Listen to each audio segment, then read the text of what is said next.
So is everybody else. All right. So it is 7 o'clock. A lot of people I know that are new are going to be coming in here. I am super psyched. Crank this microphone up. There we go. Oh, yeah. Perfect height. All right. We got some listener questions today, which I'm really psyched about. And I would love to hear from the people that are already here. If you guys have any questions, I'm opening up the floor again to the first people that come to ask me whatever questions come to your mind. I think I might just leave this open. Last time we did it for like 10 minutes. I'm going to let it go until we stop getting questions that I like, honestly. So you guys that are here, just let them rip. And if you go too long without a question, I'm going to take a bite of my dinner that I didn't get a chance to eat. That might just happen.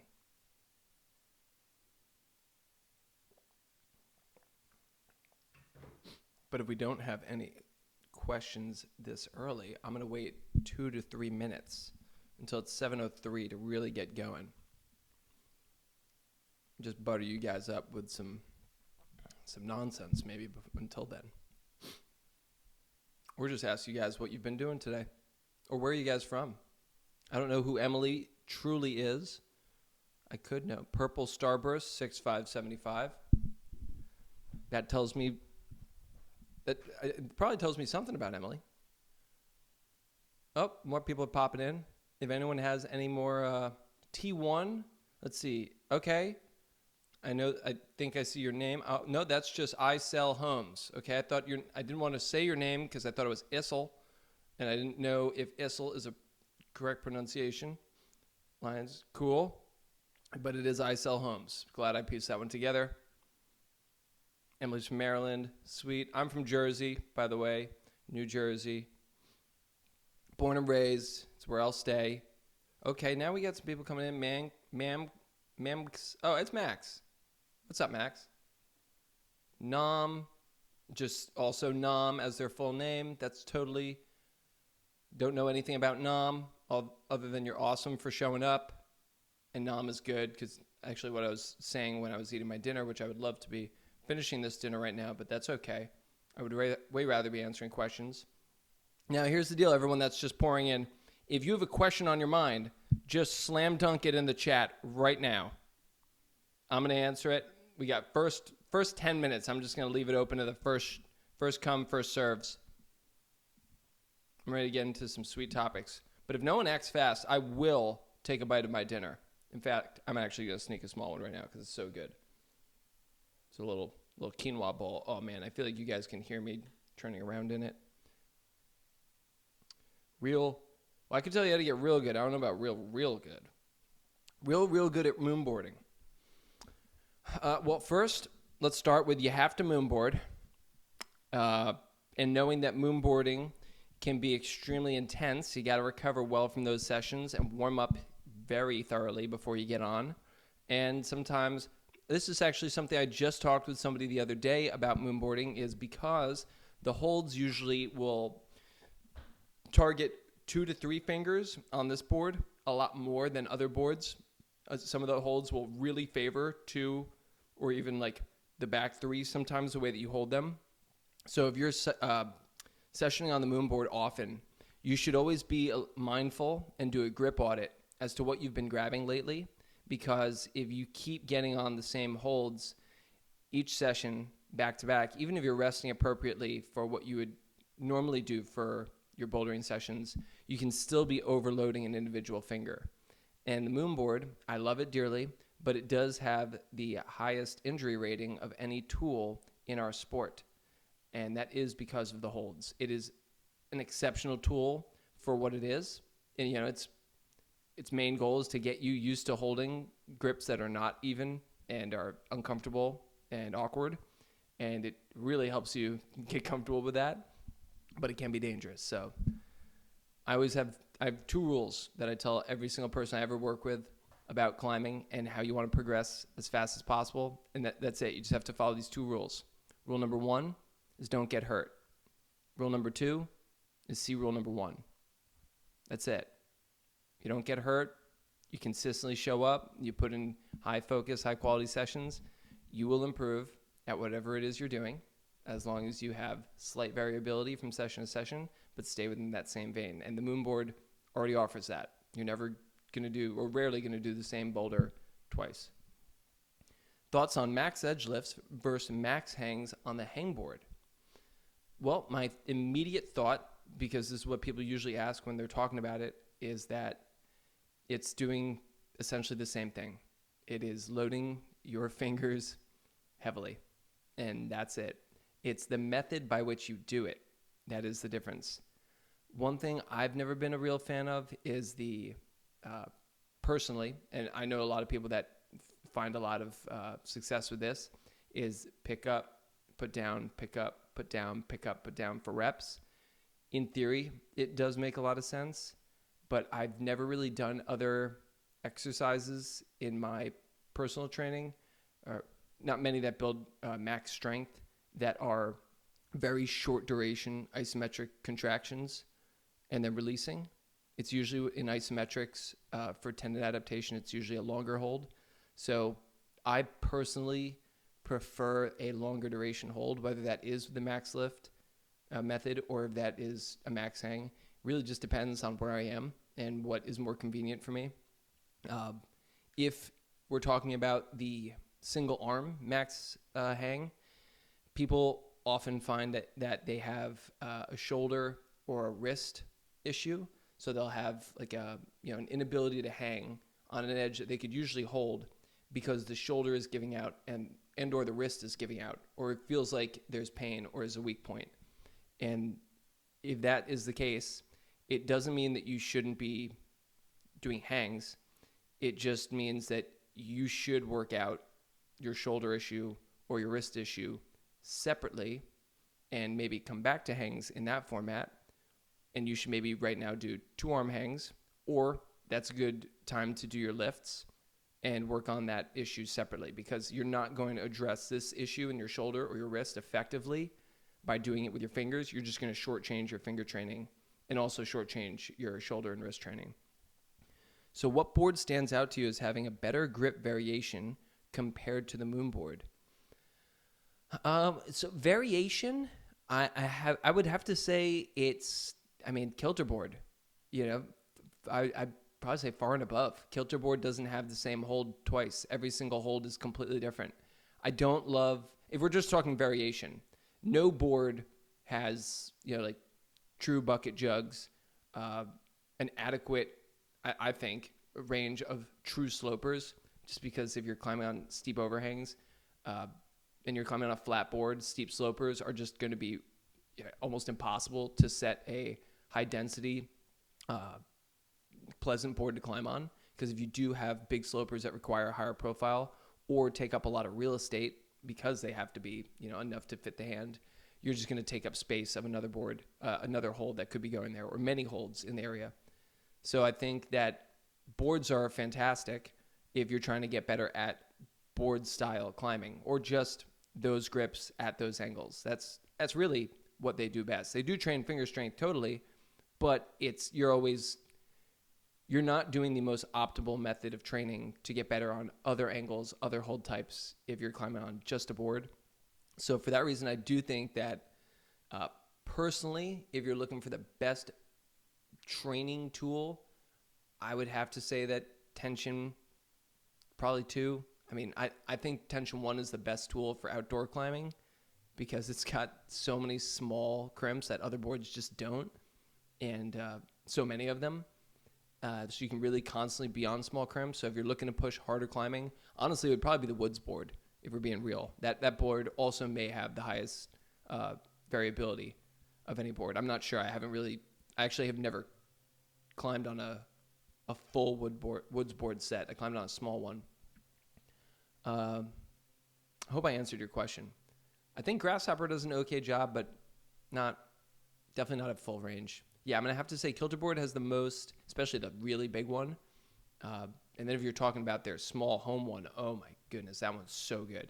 So if you want to improve pulling strength, say through weighted pull-ups, how often and what percentage of max would you prefer to use? Okay, so Jonathan, if you want to improve pulling strength through weighted pull-ups, how often would probably be 3 days a week if you're looking to maximize. I don't think almost any climbers really need to be doing that. If the question is just if you want to improve pulling strength, and that's it, just in a vacuum, then yeah, 3, maybe even 4 days a week if you're doing, and we would have a mixed intensity prescription throughout that. It wouldn't just be 1. But if you wanted to keep it at 1, you'd probably want to do, and this is through cycles though, Jonathan, it's not really like a static thing, but I'd say if you had to stick to a weight that was like your workhorse that you just always stuck to and you were not going to vary it, over time you'd probably get the most reliable results, consistent workouts, and adequate load at about, I want to say like 80% for somebody. It depends if you're a little bit older, probably 75, even 70. Yeah, it's just, there's so much nuance to this question. I would, but to simplify it, I think 80. I mean, you do cycles where you go up to 90, 95, even 97%. I mean, I know some training programs have you max out at 100%. I usually will only have somebody do that if they're highly experienced, very trained, have been working with me for a while, or have told me that they've been working with a coach or strength training for a while, and I'll have them do that for 1 session.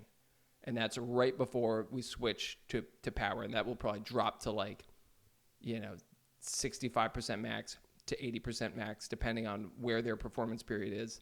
And then we'll just do speed, looking for power output, not maximum load.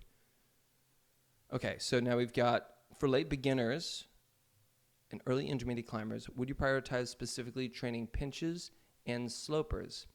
Would you use specific exercises like pinch block lifts and something like a wrist wrench, rolling thunder, trying to develop forearm flexors, or don't worry about it at this point and climb more? Definitely don't worry about it at this point and climb more. I would say almost everybody at the beginning has a lot of trouble with slopers, and pinches are hit or miss. When in life are we squeezing with our thumb at high loads and then holding it? We're just not.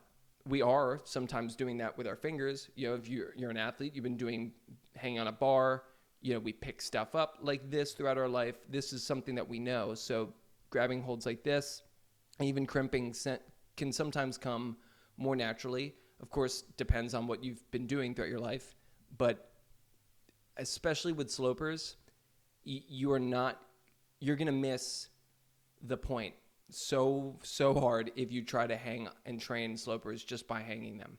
Slopers it's an open hand grip, right? And it does engage all of the finger joints.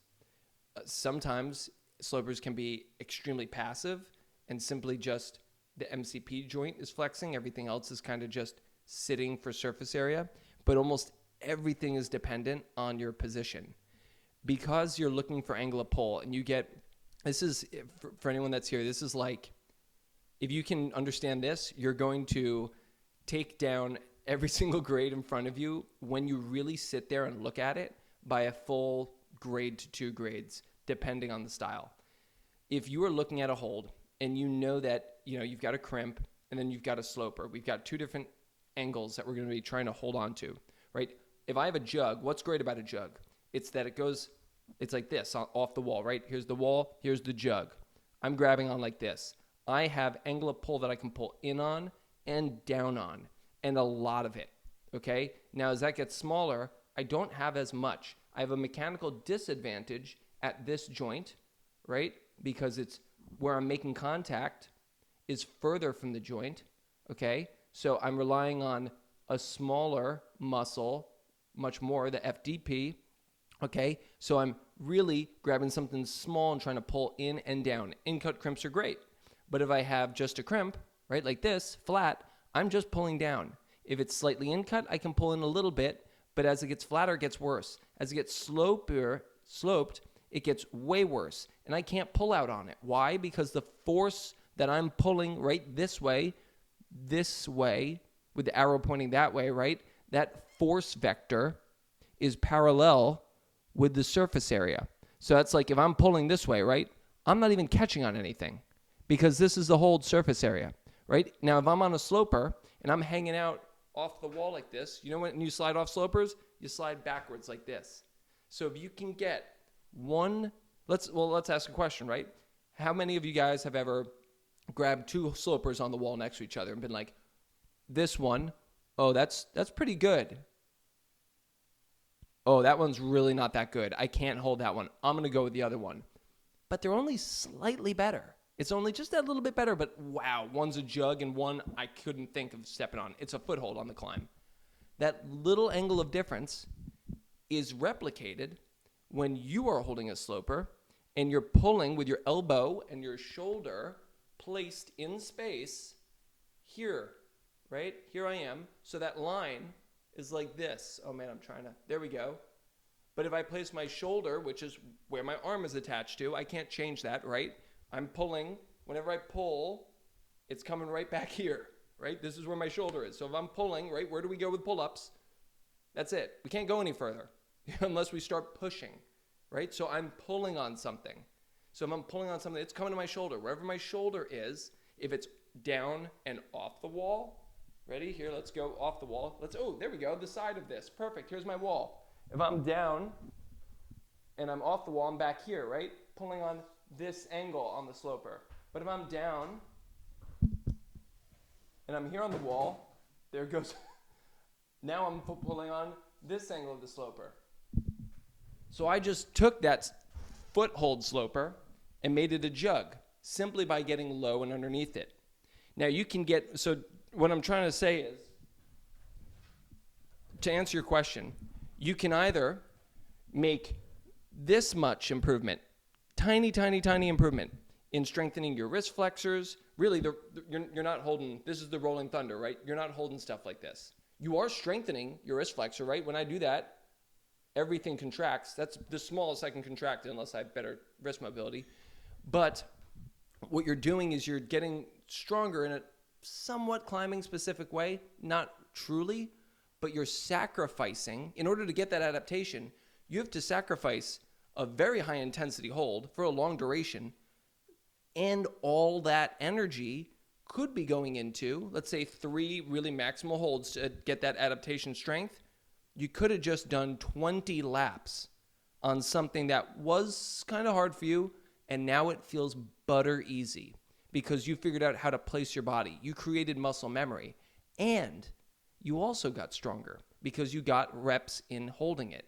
It wasn't as measurable, but the best climbers in the entire world, the ones that are climbing V17, that all do it from climbing outside, ain't nothing measurable about that, just the grade. And they're the ones just making it up. Okay, next question. Sorry, I really ranted on that one. What are the biggest factors that determine speed of getting from V5 to V7? Here climbing more slopers is good. It is, definitely. And the same thing goes with pinches, by the way. In pinches, you have, real quick one, you guys have 14 muscles in your thumb, okay? There are 14 different muscles, okay? And you can move in a much wider range of movement with the thumb. So if you waste all your time training on a pinch block, you're going to get real good at that pinch block. But when you get smaller pinches, because joints will only strengthen within 15 degrees of the flexion. That's why we don't just do half crimp and call it a day and we're good for every grip, right? We train half crimp, and then we train open hand.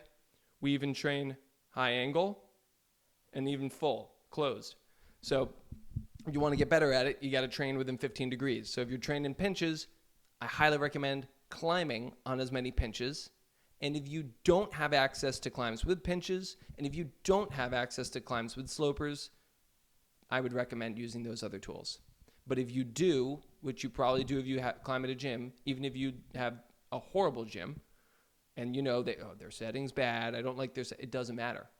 If you want to get better, you got to swallow the pill and climb on them. Okay, biggest factor that determines getting from V5 to V7. Depends on the person.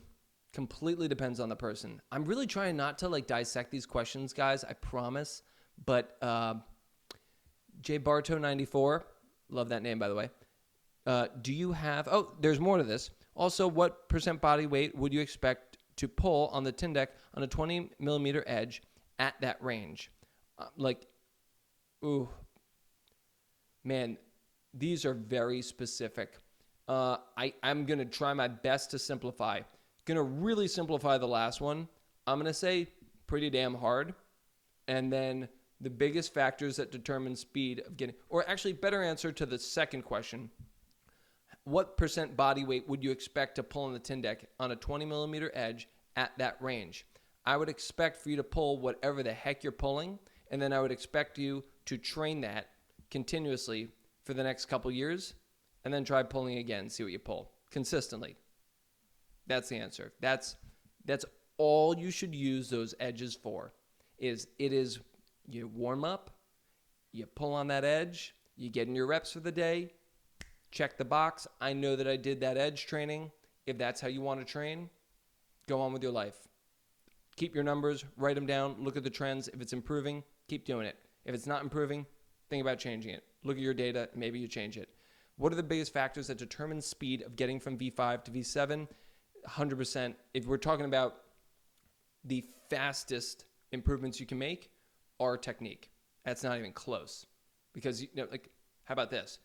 Have you ever lifted a weight and someone goes, hey man, have you ever tried contracting your bicep harder?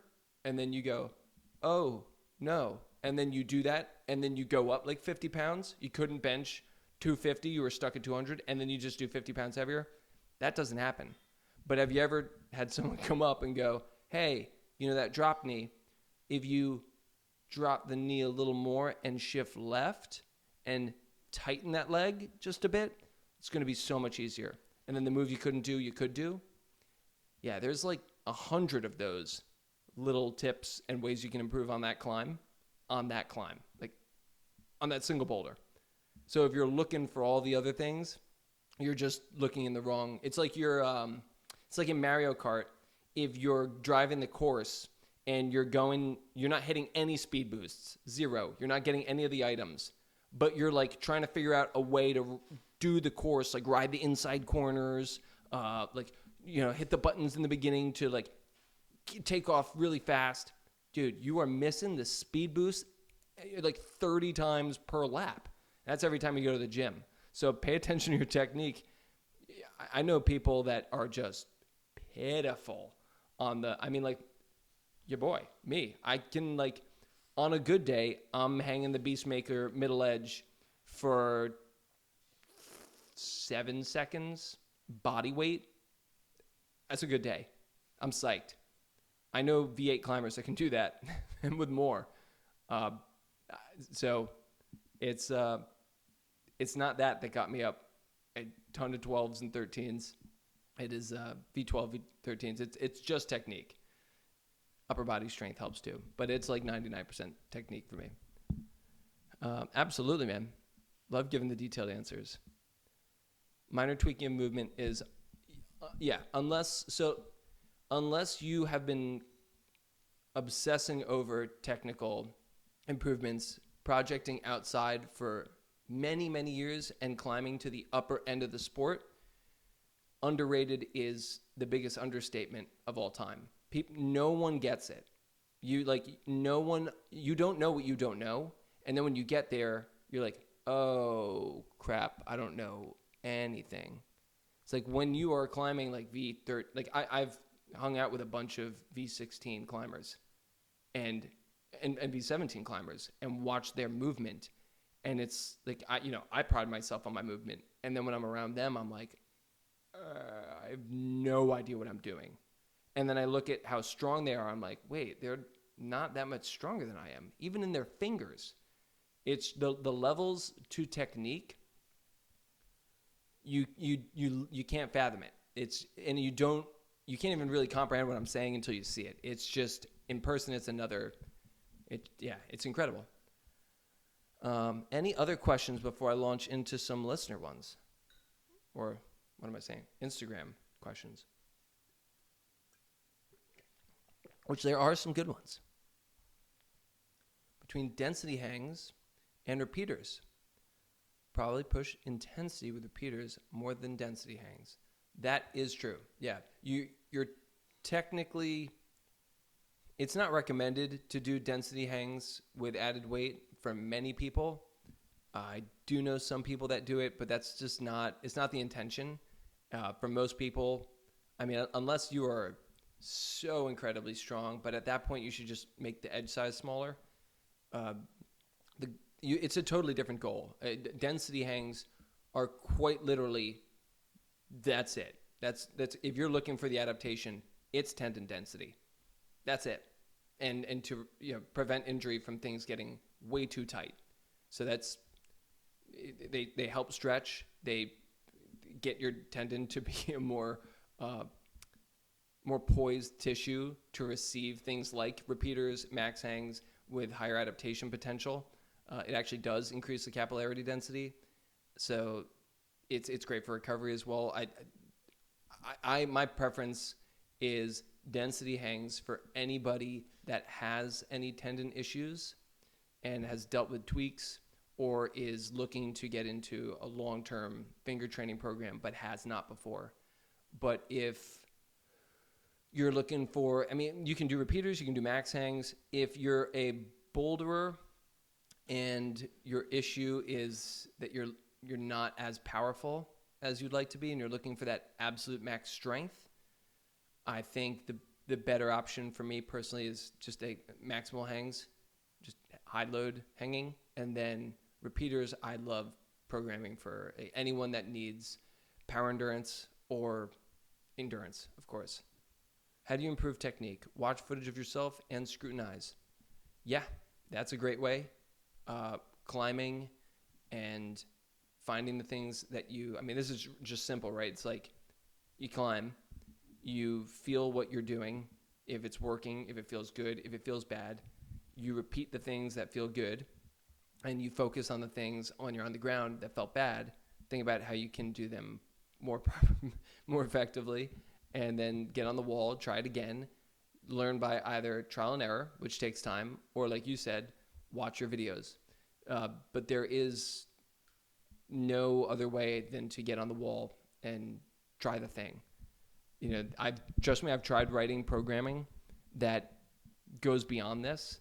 You can teach people through the writing what to cue them and say what to pay attention to, how to be aware of a movement, muscles, joint arrangement, just whatever it is.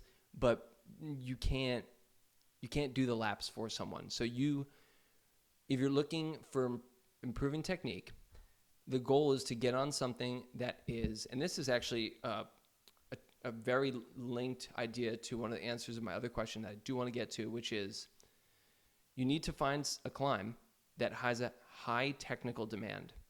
Climbs have a full spectrum, right? There's like campus boarding, almost no technical demand. Technically, everything has technical demand, other than I would say just like squeezing something and pulling on, but even that has technical demand. But then there are very, coordinated moves, positions that are foreign to people typically. That's all these moves are. Why is it hard? It's because we don't do them. Grab, pull, place your leg where it naturally is, just raise it, put it down, place it, raise it, put it down. That's easy. That's simple. So if you want to really get strong, max power, take all the technical focus out, get on a board and just bam, bam, bam, bam. No thinking, no having to think about anything else. We're going to get to that. But if you want to crank technique all the way up, do the opposite. Do not do this. Make it so that everything is weird and you're contorting and getting in strange positions. It's just assume a position, find stability, create strength. Whoa, my bad. What the heck is going on?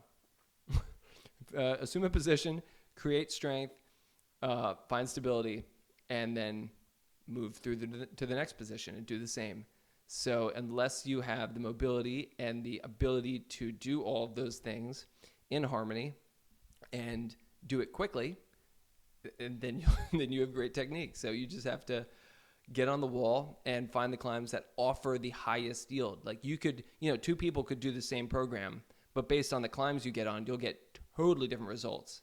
So, it's just a matter of not being lazy about when you go to the gym and just being like, I guess I'll choose that one to run my drill. No, don't just do the first. If you have some time, don't just pick the first climb that you see that maybe has a heel hook. If it's easy and it's not going to really test you, don't do it. If you're trying to get better heel hooks, go get on that one. That's really hard for you. Or make up your own move. That's invaluable to be able to do that.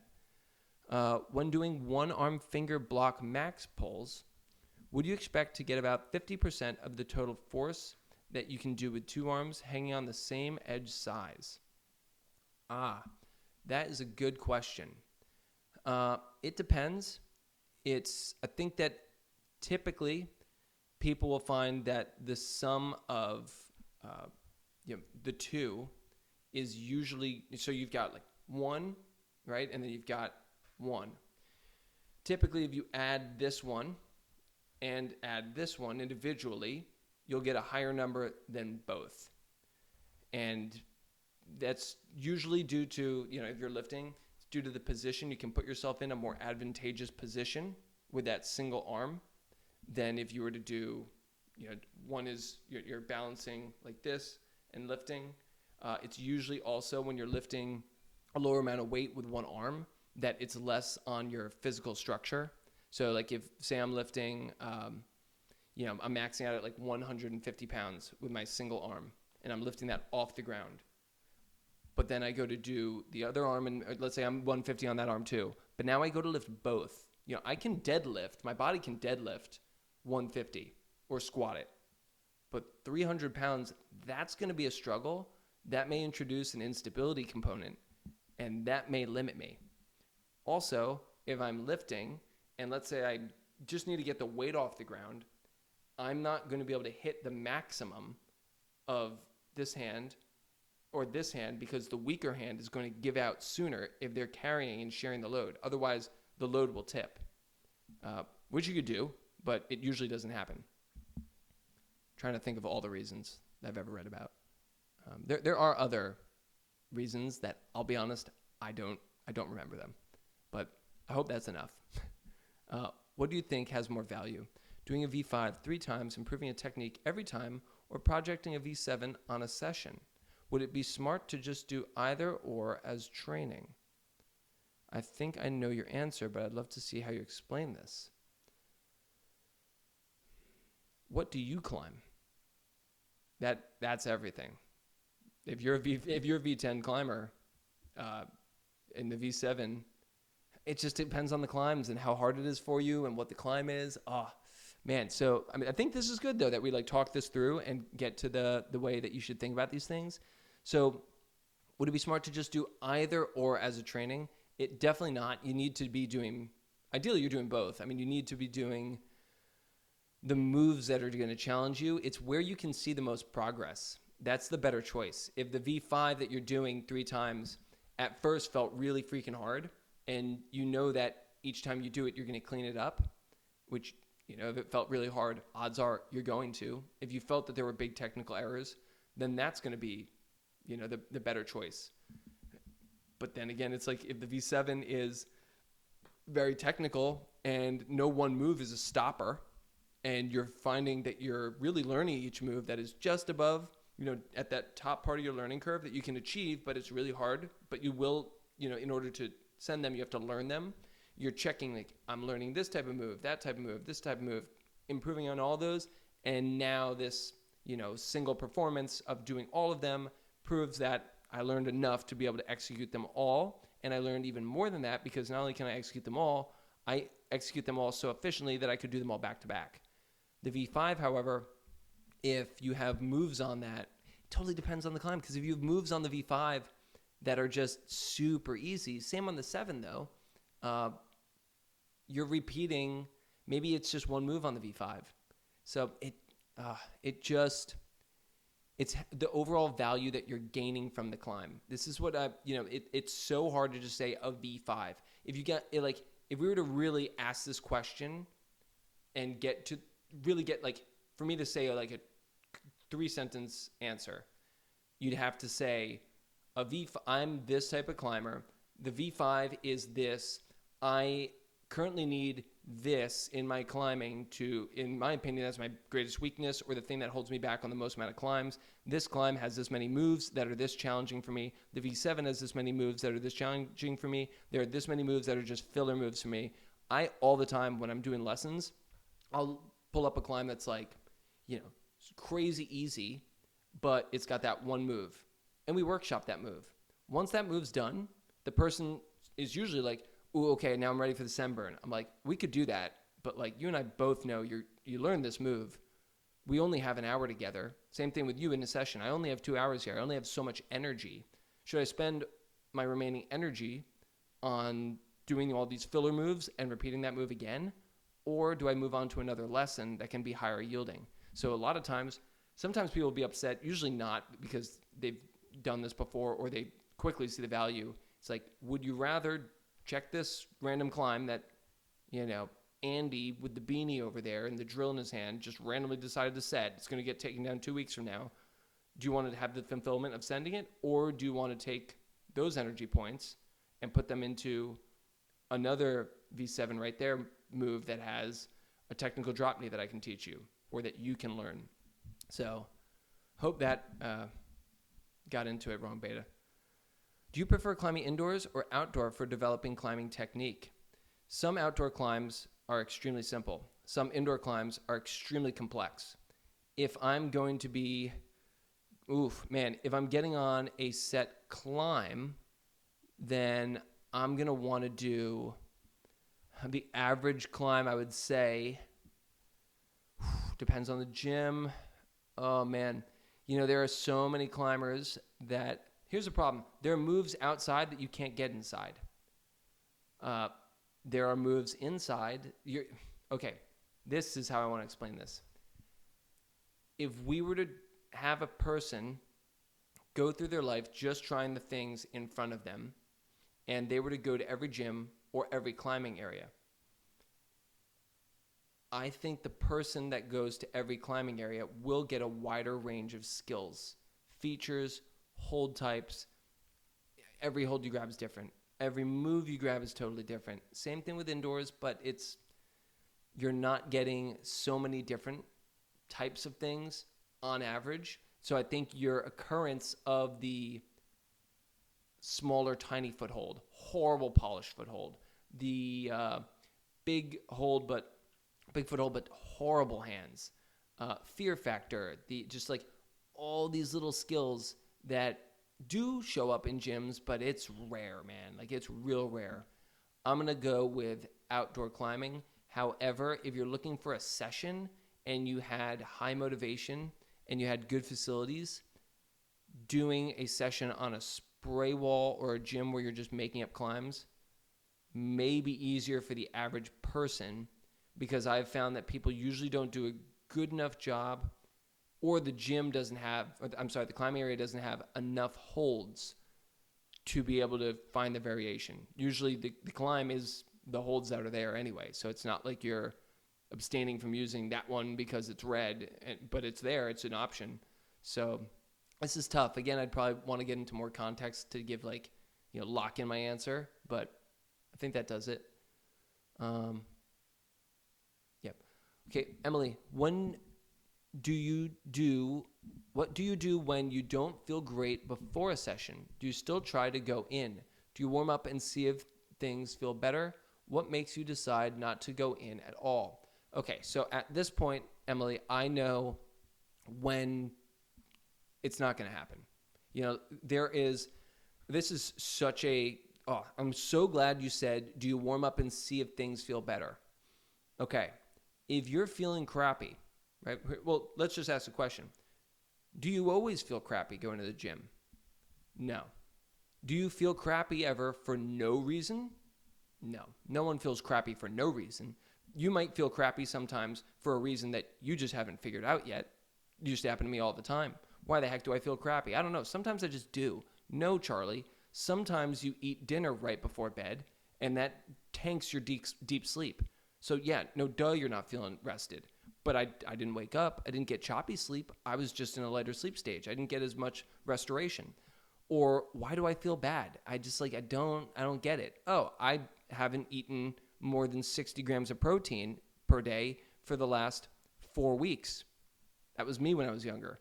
I don't know why I've been feeling like crap recently. It's so weird. So if you're feeling like crap and you're going in, you're thinking, yeah, I just got to warm up and then go for my session. Sure. You could feel good because blood flow creates a natural and analgesic effect, but you're still training on a body that's carrying fatigue. Something's not good. Your brain isn't, in an optimal place to make adaptations. Your body isn't. So you could get the session. Again, I'm talking when it's like, oh man, like fingers are aching. I'm just kind of feeling rickety. This is all still sore up here. Don't go in. You're not 80, you're not dying at the end of the year. Unless you are. If you're dying at the end of the year, then maybe go in. But if you're not, you've got a really long life. And remember that 5 green sessions, meaning that 5 really good sessions in 2 weeks is 10 times better than 7 or 8 okay sessions. Because the 5 sessions in 2 weeks, that's enough to make you better. You're definitely better at the end of those 2 weeks. But the 7 or 8, probably not. Actually, you're not. They were, you're just moving sideways. Maybe. Who knows if you're actually damaging yourself. So there's a threshold. I usually know if I'm above this line, and internally, it's been 18 years, right? I've competed for 13 of them. I never take periods off. I'm always climbing. I am obsessive, extremely in tune with my body. I have a really good understanding. My calibration is right there. I know when that line is when I'm there, I'm that's a tough call, but that never happens. I usually know I'm above it or I'm below it, and I don't. When I'm below it, I don't. I'm going to wait for tomorrow. I know how many times I've waited for tomorrow, and that session has kicked ass. So why not just wait? That's what makes me decide not to go in at all. Scheduling can kind of throw you off. This is the only exception. If you just can't climb tomorrow or the next day, let's say, and this is your only day to climb, 1, drink as much water as you can, eat a really high nutrient-dense meal. Try to push the session to as late as you can. Get in that extra recovery. Give your body what it needs to do a little bit more repairing. Sometimes I've had it where I feel fantastic towards the end of the day. Beginning of the day felt like garbage. Hydrate. Electrolytes are one hell of a drug. But yeah, that's I don't go in if I know I'm feeling crap. And if I have something for the next 2 days and I'm still feeling like crap towards the end of the day, I'll usually go in and just go super light, maybe just for some blood flow. I'm not trying to add any damage. I'm just trying to heal even more so that when I do rest those 2 extra days, I'm going to come back like an all-star. I don't care. I got time. I'm patient. I'm trying to get to the top. I don't care when. That's just my potential. If great technique is the main differentiator between grades, assuming decent base strength, is it worthwhile to project a more higher grade over many sessions to learn technique? I currently spend 3 sessions on V8 and wonder if I should instead spend 4+ sessions on a much harder climb. Where should we draw the line on difficulty and stop to pick an easier project? Okay, so you just have to be okay. Oh man, this is a really good question. Dude, 10. That's a 10. Okay, so a lot of things to consider here. When you're getting on the wall, let's just go to the extreme, right? You're doing 3 sessions on a V8. If you were to get on a V10, let's say that V10 would take you, 3 sessions on V8. So we're probably talking 5-ish. Let's say 3 is your average for 8. So 9 could be 5 to 10 sessions at that point. V10 might be 11 to 30 sessions. Who knows? So if that's the case, then, we're looking at what are you gaining every time you pull on that V10. If it's a super long, pumpy V10, then you are actually gaining some fitness. If you're getting in moves, let's say they're all higher end moves, maybe they're all V7, V8 moves, and you're just getting pumped. And that's why you're falling. Then you're gaining a physiological adaptation every time of you're gaining more capillary density, you're gaining more mitochondrial density, you're gaining some movement economy. But if that V10 is like a 2-move boulder where you're pulling on the position and you slap and fall, if you don't have enough strength to play the game, you're not going to get very good, and it's not going to benefit you much. It's like stepping up. It's like stepping onto a court with professional basketball players. You could probably do that your entire life. You're not even going to get the ball. And if you do, they're going to take it from you in a second. So sure, you're playing with pros and you're watching the pros, you're looking at the boulder, but it's probably not making you any better. Where instead, if you played maybe, and that would let's just say that's probably getting on like a V14 at this point for you, gaining nothing. If you're playing in a league and everyone's better than you, you're the worst one. This is probably like a V10, but you're getting the ball, you can dribble, and you're learning a little bit, what I can do, what I can't do, I shouldn't do that, shouldn't pass it, doing it this way. It might be slow to learn, but you'll learn. And when you do really well, you're really focused and in flow, that's going to be amazing. It's like when you've learned everything on this move, you pick the pieces, and you slapped and you got closer on that V10 move. But, those take a lot to gain. Those take a lot to get. You have to show up. You have to show up to that game so many times, try so many times, study, learn to make that much progress. And here's the kicker. On one type of move, on those type of holds, in that type of situation. So, yes, it's good. There are many intangibles that we could look at and say, you're gaining patience. You're gaining close observation to small details. And you may learn something that's right at the top of your learning curve that you could just grab onto and understand because you have all of the things underneath that you kind of get and you've done once or twice and it's linkable. But if that's all you're doing, you're losing fitness like crazy. If you're not linking moves, you're not getting a pump, you're not getting stronger in half of the ways that you can get stronger in rock climbing, which is being able to tolerate higher loads for longer, as opposed to just maximal load for a short duration. Those are the two. You should always be looking at those two things for strength in your fingers. What can I do? Can I hold this? Cool. How long can I hold something that's just a little bit worse? Because 95% of the holds that I'm holding or 99% of the moves I'm doing, I'm not at that max. I'm at the sub-max, and there's a lot of them. Ever be able to do a move? I can do every move on this climb. If you've ever said, I can do every move on the climb, I just can't link them together, and you're not then going to go to the gym and train power endurance, you're messing up. I wanted to be meaner, but yeah, that's crazy. It's like, I've got this issue, but I'm not going to do anything about it. And like that's, all the pros, they do days out where I'm sure you guys know, like we've all seen the pro go out and do 10 double digits, right? Or like they do a day where they do like 2 V13 flashes and like 3 12s, 2 11s, and 3 10s. And you're like, yo, what? That's an insane day. Yeah, that dude climbs V16, V17. That was like you as the person that sends 3 sessions on V8. That's like you doing, 3 6 flashes and then, 2 5s, 4 4s, and 2 3s. Like someone who climbs V0, V2 is just gonna be like, what? That breaks my brain. But if you're doing days out when you do that, and this is a scale, right? Like you're getting a ton of fitness, not a ton of max strength. And you're not really testing and pushing into the upper realm. You're not moving into new skills and developing new understandings. You're just polishing the ones that you know and that you have. So there's polishing and refining, and then there's learning. That's why it's the learning curve. And then so it's polishing, learning, discovering. Discovering is all the way at the top.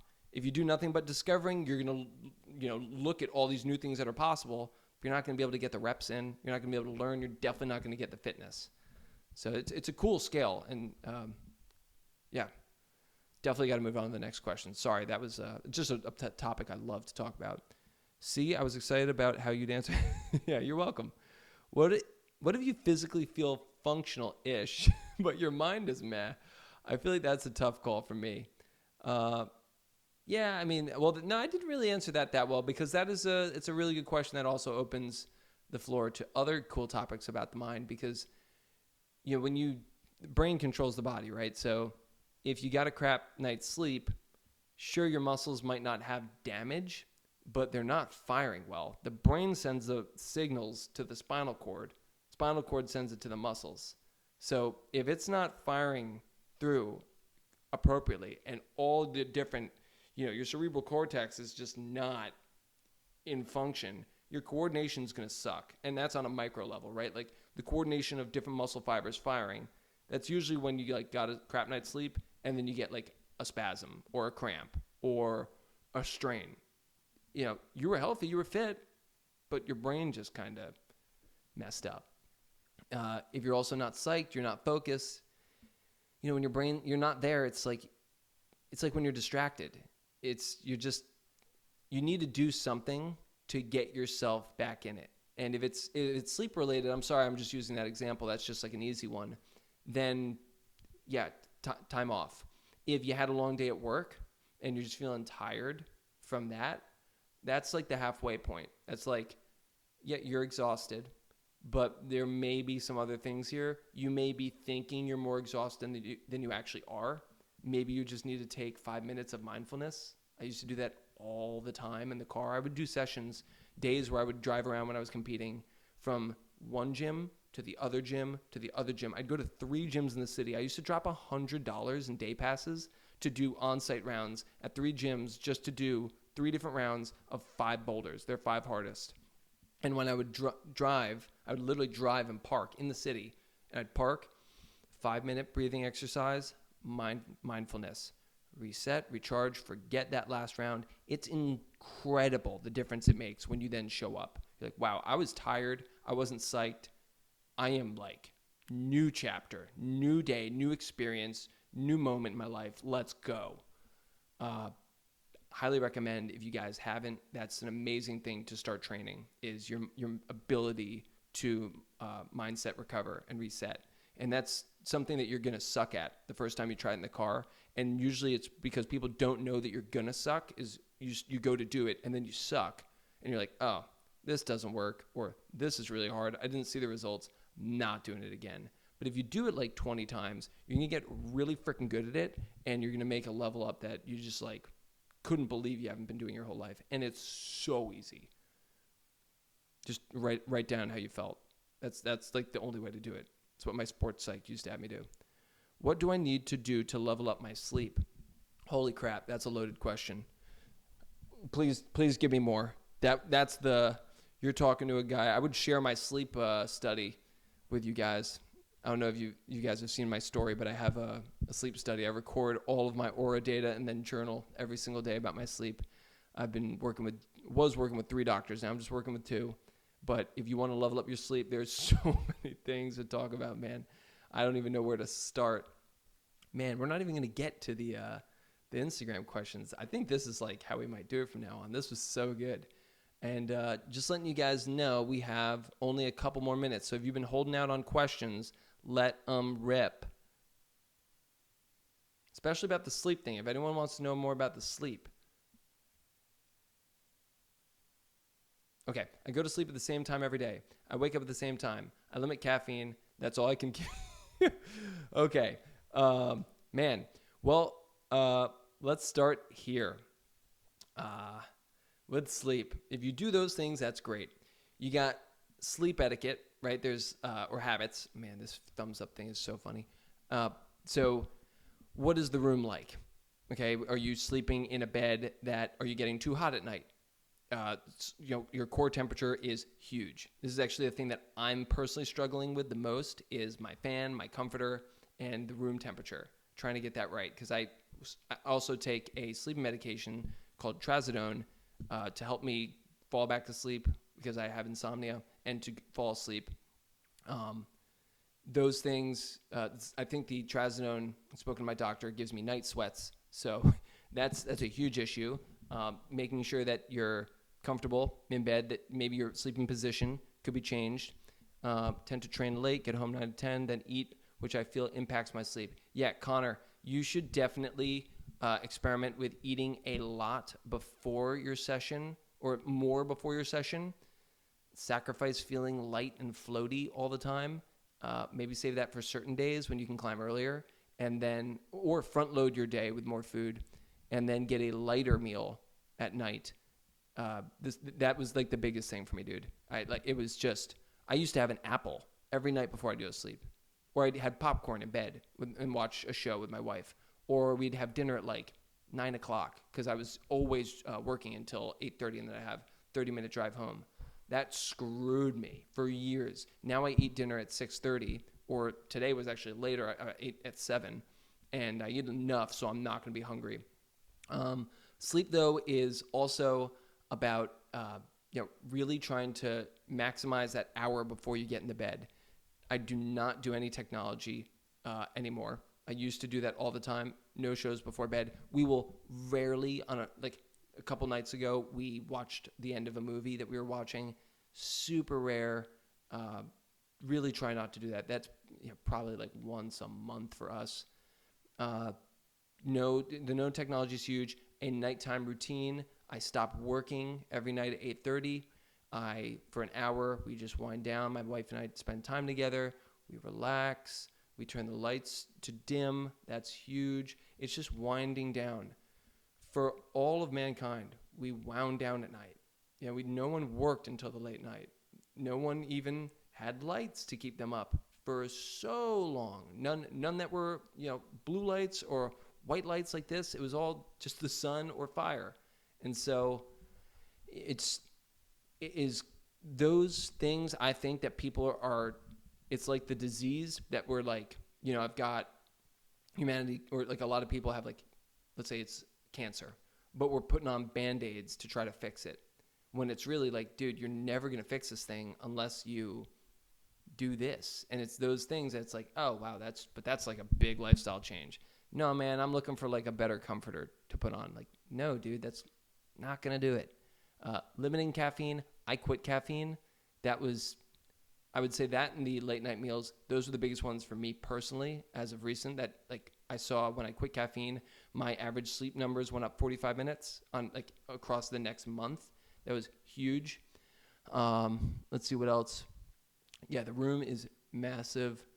You can take some supplements to help you get back in the routine. If you're having caffeine, you gotta stop having it in the first 60 to 90 minutes. That one's not explained to people well. It totally throws off your cortisol release, which messes up your circadian rhythm throughout the whole day, every day. So if you're waking up, first thing you're having is caffeine, you're not letting your cortisol get released, which starts the cycle.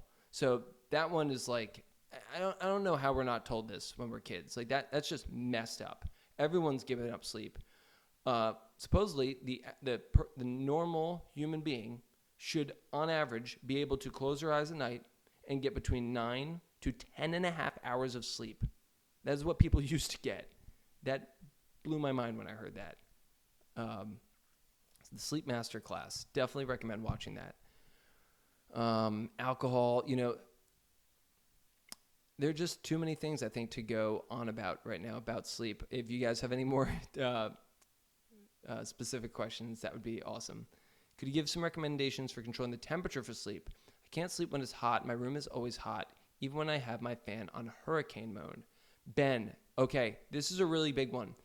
Ben, take a hot shower before you go to sleep. That lowers your core temperature. That's a big one. Another thing that you can do is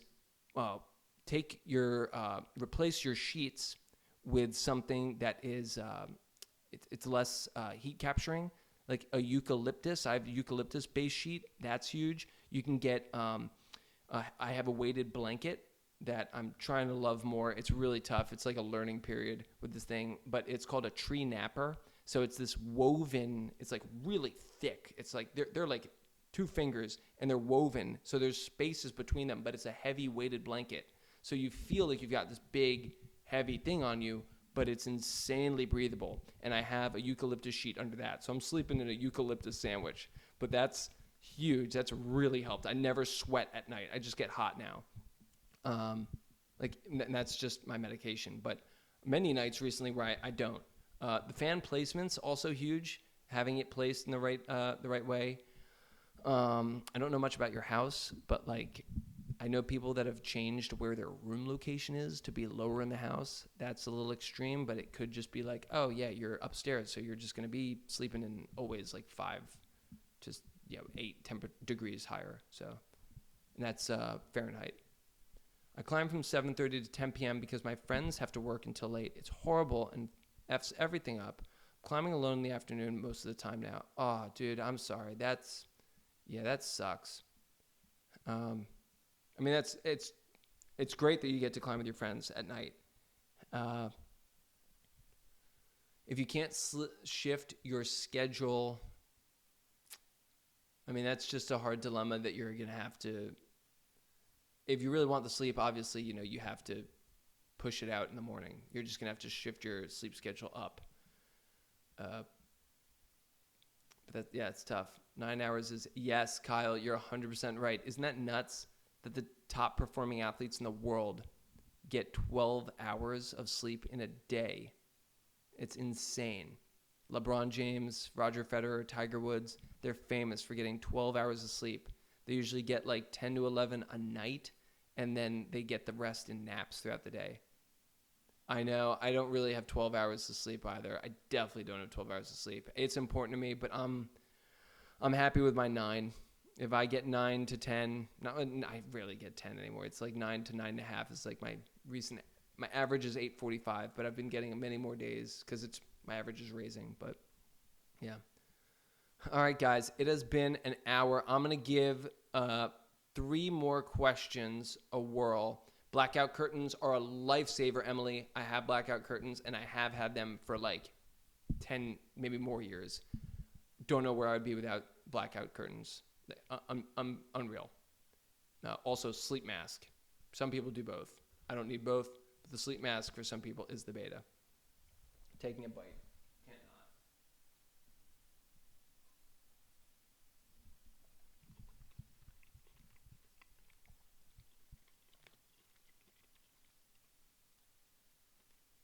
Like a seal? Oh, like a seal just laying around all day. That's hysterical. All right. You guys have 2 minutes to ask your last questions, and then I gotta go. It's almost wind down time. Emily, you are just a gold mine for questions. Can't believe we didn't even get to the other questions. This is bonkers. You guys are the best. I'll probably do one. Dinner is great. Dinner's so good. Okay, I'm going to read the 2 questions that I really wanted to read here. Maybe 3. Okay, so you know what? I can do a poll, you guys. I'm going to do a poll for you. That's what I'm going to do. Yep, 100%. Create a poll. I'm going to make a poll, and then it's going to be pick one. Everyone gets to pick one. Okay? Here we go. Boom. Oh, man, I think these are too long. Oh. Okay. Boom. We got 2 more. Boom.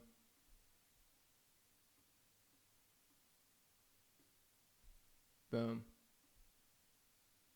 Okay, it wouldn't let me do the full question, but I'll just post it in here. Boom.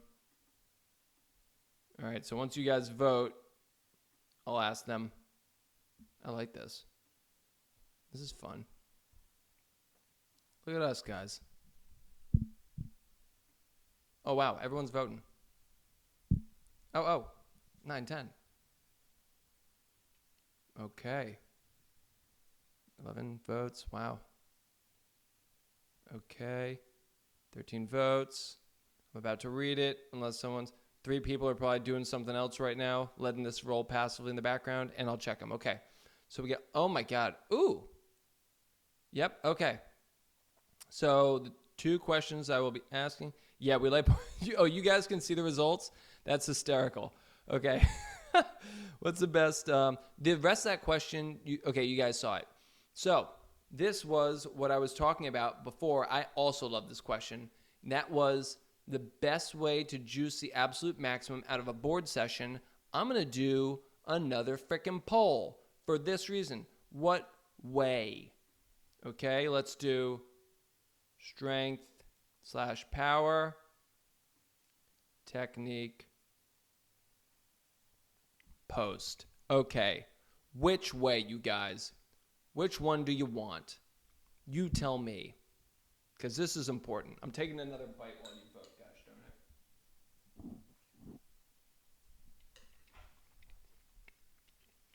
it. Wrong beta just. I also voted for the one I don't. That's funny. Wow, you guys. Technique. I did not expect this. Amazing. What a treat. Okay. So, what was the question? Best way to maximize, best way to juice the absolute maximum out of a board session while minimizing injury risk. Okay. So, to juice the absolute maximum out of a board session, it depends on what we're training. What is the goal? What do we want to, we're going to roll with the theme tonight. If I'm just like open-ending these things and just talking like improve your technique, full spectrum, not for like, I'm getting on the board because I want to take down my project, blah, blah, blah, V11 at the, wherever, crag, or I'm trying to improve at this type of skill.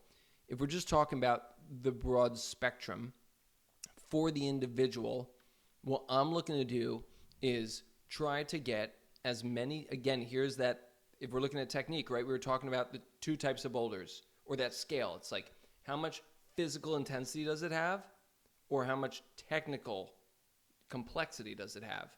If I'm looking to maximize my technical practice, I'm going to take my physical way down. Now, there are techniques that I can't really get on certain wall angles, and it changes things, changes the way I climb. But we do know that if we're getting on a board, you guys are going to hate this answer, really going to hate this one. Almost don't want to say it, but kind of have to. If you wanted to get the most out of your technical training on a board, you'd bring that angle up. I know you all hate that because naturally, we know this just by nature, right? What's the easiest grade that you can put on this angle? V0. Easy, right? It's the easiest grade you can put on this angle. It ain't V0. Okay, I don't care. Whatever gym you go to. Maybe there is a 0 you can put on that wall, but the amount of volumes you need to stick off it, so it's not happening on a board. So we know by nature, steeper is more physical. There is a built-in physical demand here. So if we really wanted to maximize your technical gains, things would come up. Holds would get worse for the feet, or things would get very awkward and tricky. But let's just say we're at a static 40, okay? Keep it simple. And everyone's probably taking a sigh of relief right now. So now we're at a 40 degree. We want to find the climbs that do not, in this session, right, get the maximum out of it. I'd love to have 100 attempts. I'd like to be able to climb on this board all freaking day and just practice 1,000 different moves. So I'd have to be on moves that are easy but very complex. So maybe they'd be better holds, but harder movements, or things that aren't really taxing me that much. So what I'd want to do is first figure out my climbs, right? Find the ones that do that for me, that really require a lot from me technically, but allow me to keep my strength. Then I'd want to be able to space out my rests, because if I space out my rests, so I really take a long rest for every attempt, I'm not accumulating fatigue. I'm not letting lactate build up almost at any rate. So now I can climb for longer. Now, if I'm doing that, I'm also going to be filming myself so I can see what's happening, watch it several times, review it, make sure I'm not going to then, if I have, let's say, a 10-move climb, I'm going to be really effective. I'm not going to do those filler moves that I did really well. I'm going to spend more time, give more attention to the moves that were really tricky, complex. And I want to ideally find climbs that I know that I can do those moves, but are going to take trial and error and really require me to be absolutely perfectly focused and dialed in. But again, that aren't going to take all the finger strength and the body strength out of me. You know, what's a good wall angle example of this? Slab. You can do slab all day. Skills going way up. Physical strength, not really going anywhere. Only in your toes and your legs a little bit. So, last thing is, eventually on a 40-degree wall, we are going to see some degradation in finger strength, arm strength, shoulders, like whatever it is. It's probably going to be your fingers first, let's be honest. So when that happens, we need to know that, let's say I'm trying to get the most out of today's session. Once I start to feel my fingers starting to decline, that's probably it for me. Once they drop off from peak, if I'm doing a technique day, if maybe I'm doing like, a bit of an endurance or power endurance focused day, I can allow to push a little bit more because odds are it's not my joints that are taking the brunt. It's probably more so my forearm flexors, and those can take a lot more than your finger structures can, especially the tendon. But if I'm placing a ton of load on the joint and pressing that tendon really hard, it's pulling super hard here, and it's really grinding it over that joint. That's what happens, by the way. That's how you get tendinosynovitis. Then, yeah, if I'm doing that at high intensity all the time, or now I'm doing that and it's starting to ache, then I got to stop immediately. Once I start to feel that ache or once I notice it's coming down, I'm done. So you can get high. And, of course, no one's session is going to look like this. So you're going to be somewhere in the range of, like, I've got, let's say 10 to 25, 30 attempts. If it's a technique day, I'm trying to stay at that. I'm going to 30. And I'm going to call it once I notice that I'm starting to decline, which will take longer. But it's like if I'm doing a limit session and it's just, I don't even need my brain. I can just take it out and I'm just going smash, smash, smash. Like a campus board session, 10 great high impact attempts might be all I need. And then I stop and I can train the next day or in 2 days and see the returns and the adaptations. That's it, guys. I could keep talking about all the different things that you could do when you're on the boards, like how do you structure the session in multiple ways to develop different techniques. There's a trillion different rabbit holes I can go down, and I really got to not go down those holes right now, even though I want to so badly. If you're really, really curious, shoot me a DM or an email. But guys, thank you so much for coming. Signing off. Do this every 2 weeks. Please come back. Next one's going to be a different type of Q&A. It's actually not going to be a Q&A. I'll allow like a couple of questions in the beginning and maybe the very end, but it's going to be a presentation on a topic. Also, sorry for looking up the whole time because I'm looking at you guys and everything up here on my second monitor, but I probably should have done it like this. So I was looking at you guys. Oh man. All right, you live, you learn. Now I'm looking at the camera. But thank you guys, and thanks for joining the Discord. Thank you for supporting this and letting me yap at you and making me feel like I'm doing things that matter. So I appreciate you guys a lot. Absolutely. Thanks, guys. See you later. Bye.